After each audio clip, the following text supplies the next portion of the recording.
வந்து விஜய் சொல்கிறது எதையுமே கேட்காம என்ன பண்ணுறாங்க, விஜயை கண்டிப்பாக நான் கல்யாணம் பண்ணி தீருவேன், நீயும் நானும் கண்டிப்பாக கல்யாணம் நடக்கும் நம்ம 2 பேருக்கும், நீ வந்தே தீரணும், வர வைப்பேன் அப்படின்னு சொல்லிட்டு போகிறாங்க. அதை பார்த்து வந்து தாத்தாவும் பாட்டி இப்போ எவ்வளோ அடங்கவே மாட்டாளா அப்படின்னு சொல்லிட்டு டென்ஷன் ஆகுறாங்க.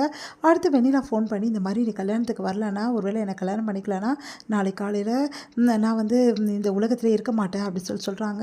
அதை கேட்டு விஜய் அதிர்ச்சி அடைகிறாரு. அடுத்து வந்து வெண்ணிலா அவங்க கேங் எல்லாருமே வந்து விஜய்க்காக காத்துட்ருக்காங்க. கரெக்டாக விஜயும் வராரு, போலீஸோடு வராரு. இந்த மாதிரி போலீஸ்கிட்ட வந்து இவங்க எல்லாரும் என்னை மிரட்டி கல்யாணம் பண்ண சொல்கிறாங்க, எனக்கு ஆல்ரெடி கல்யாணம் ஆகிடுச்சு சொன்னாலும் கேட்க மாட்டேங்கிறாங்க, இல்லைனா தவறான முடிவுக்கு போகிறேன்னு சொல்கிறாங்க, இந்த பொண்ணு எல்லாருமே இப்படி சொல்கிறாங்க அப்படின்னு போலீஸ் வந்து எல்லாருமே அரெஸ்ட் பண்ணுறாங்க. அப்போ வெண்ணிலா வந்து என்ன பண்ணுறதுன்னு தெரியாமல் தவிக்கிறாங்க. அந்த சூழ்நிலையில் அங்கே என்ன பண்ணுறாரு, அன்பரசு வந்து இந்த மாதிரி எங்களை அரெஸ்ட் பண்ணுறதுக்கு முன்னாடி இவனை அரெஸ்ட் பண்ணுங்கள், இவன் தான் வந்து வெண்ணிலாவோட அப்பா அம்மா வந்து இந்த மாதிரி ஆக்சிடென்ட் ஆனதுக்கு காரணமே வந்து அவன் தான் வந்து சொல்லி தான் நான் வந்து இதெல்லாம் பண்ணேன் அப்படின்னு சொல்லிட்டு அன்பரசு வந்து ஸ்டேட்மெண்ட் கொடுக்குறாரு. அதை பார்த்து அதிர்ச்சி அடைகிறார் விஜய். அடுத்து அவர் அடிக்க போகிறாரு. போலீஸ் வந்து தடுத்து வந்து கூட்டிகிட்டு போகிறாங்க. எல்லாருக்கிட்டையுமே வார்ன் பண்ணிவிட்டு வந்து இந்த மாதிரி வெண்ணிலாவோட அப்பா அம்மாவுக்கு இந்த மாதிரி ஆக்சிடென்ட் ஆனதுக்கு காரணமே விஜய் தான், அது நான் கம்ப்ளைண்ட்டாக எழுதி கொடுக்குறேன் அப்படின்னு சொல்லிட்டு சொல்கிறாரு.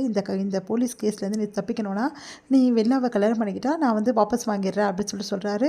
அது கேட்டு விஜய் வந்து நான் ஸ்டேஷனில் இருந்தாலும் பரவாயில்ல, என் வாழ்க்கையில் ஜெயிலில் போனாலும் பரவாயில்ல, ஆனால் நான் வந்து வெண்ணிலாவை கல்யாணம் பண்ணிக்க மாட்டேன், என் காவேரிக்கு நான் துரோகம் பண்ண மாட்டேன் அப்படின்னு சொல்லிட்டு சொல்கிறாரு. அது கேட்டு செம டென்ஷன் அன்பரசு.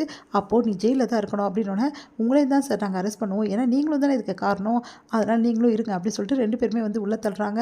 இதை பார்த்து வந்து என்ன பண்ணுறதுன்னு தெரியாமல் தவிக்கிறாரு. சித்தப்பா உனக்கு இதெல்லாம் தேவையா, எதுக்காக இப்படிலாம் பண்ணிகிட்ருக்கேன், நான் உள்ளே இருந்தாலும் பரவாயில்லடா, என் பையன் வந்து நிம்மதியாக இருக்கு, நான் இப்படி தான் பண்ணுவேன் அப்படின்றாரு. ஒன்றெல்லாம் அப்படி சொல்லிட்டு டென்ஷனாக வர்றாரு விஜய்.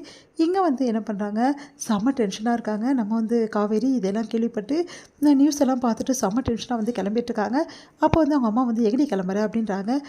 எங்கே அவனை பார்க்க கிளம்புறியா அப்படி, ஆமாம்மா அப்படின்றாங்க. அதிர்ச்சி அடைகிறாங்க சாரதா.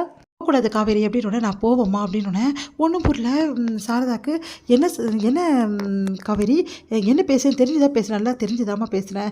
விஜய் இந்த நிலைமையில் இருக்கும்போது நான் அவரை வந்து கைவிட முடியாதுமா, அவர் எனக்காக தான் ஜெயிலில் இருக்கார், இந்த சூழ்நிலையில் அவரை காப்பாற்ற வேண்டியது என்னோட பொறுப்புமா அப்படின்றாங்க.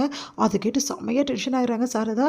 நீ என்ன நினச்சிட்டு இருக்க, அவன் வேணான்னு சொல்லிட்டு யாருமே வேணான்னு சொல்லிட்டு தான் நீங்கள் வந்த, இப்போ என்னென்ன இந்த மாதிரி பண்ணிகிட்ருக்க அப்படின்னோடனே, இங்கே பாருமா நான் எதுவுமே வேணான்னு சொல்லிட்டு வரல, சூழ்நிலை காரணமாக தான் இங்கே வந்து இருக்கேன், அதுக்காக விஜய் இந்த நிலைமையில் இருக்கும்போது நான் விட முடியாது, என்னை மன்னிச்சிடுமா அப்படின்றாங்க. கூடாதுடி அப்படின்னு சொல்லிட்டு கையை பிடிச்சி எடுக்கிறேன், கையை விடுமா அப்படின்னு சொல்லிட்டு கிளம்புறாங்க. எல்லாருமே அதிர்ச்சியாக பார்த்துட்டு இருக்காங்க.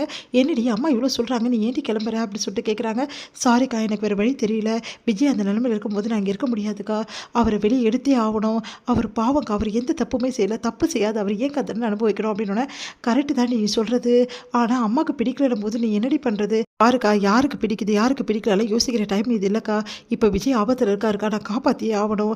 சரிடி நீ மட்டும் போனால் அந்த பொண்ணு கேட்டுருவாளா எல்லாத்தையும், அந்த பொண்ணு வேணும்னு எல்லாத்தையும் பண்ணிகிட்ருக்காடி அப்படின்னோடனே, நான் பார்த்துக்கிறேங்க்கா, என்ன பண்ணணும் ஏது பண்ணணும் எனக்கு நல்லாவே தெரியும், விஜயை வேணுமே இந்த கேஸை சிக்க வச்சுருக்காங்க, அவர் வந்து எவ்வளோ நேரம் அவர் வந்து கஷ்டப்படுவார் சொல்லு, நான் போய் பார்க்கணுங்க்கா அப்படின்னோடனே, இங்கே பாரு காவேரி நான் சொல்கிறத கொஞ்சம் கேளு, நீ அசிங்கப்பட்டு தாண்டி திரும்ப போகிற, அங்கே போனீங்கன்னா உனக்கு தான் அசிங்கம், எல்லாருமே வந்து பார்த்து மறுபடியும் வந்து பிரச்சனை பண்ணுவாங்க உங்ககிட்ட, அப்புறம் உன்னை அசிங்கமாக கேவலப்படுத்துவாங்க, என்ன அசிங்கமானாலும் பரவாயில்லம்மா, என்ன கேவலப்படுத்தினாலும் பரவாயில்ல, நான் போக தான் போகிறேன், அப்போ இந்த அளவு அவன் மேலே வந்து உனக்கு இருக்குன்னா அப்போது அவன் கூட போய் வாழ வேண்டியதானே, அதுக்கு எதுக்கு நீ இங்கே இருந்துக்கிட்டு வேணும்னே வந்து அவனை வந்து வெறுக்கிற மாதிரி பண்ணிகிட்ருக்கேன், நான் சொன்னேன் நம்ம அவரை வெறுக்கிறேன்னு சொல்லிட்டு, என்னைக்காவது அவரை பற்றி நான் தப்பாக பேசியிருக்கேனா, நான் இங்கே இருக்கேன்னா அதுக்கு எல்லாத்துக்கும் காரணம் இருக்குமா, அதெல்லாம் இப்போ சொல்லக்கூடிய நிலைமையோ உனக்கு புரிய வைக்கக்கூடிய நிலைமையிலையோ நான் இல்லை சொல்லிட்டு காவேரி கிளம்புறாங்க. அதிர்ச்சி அடைகிறாங்க சாரதா.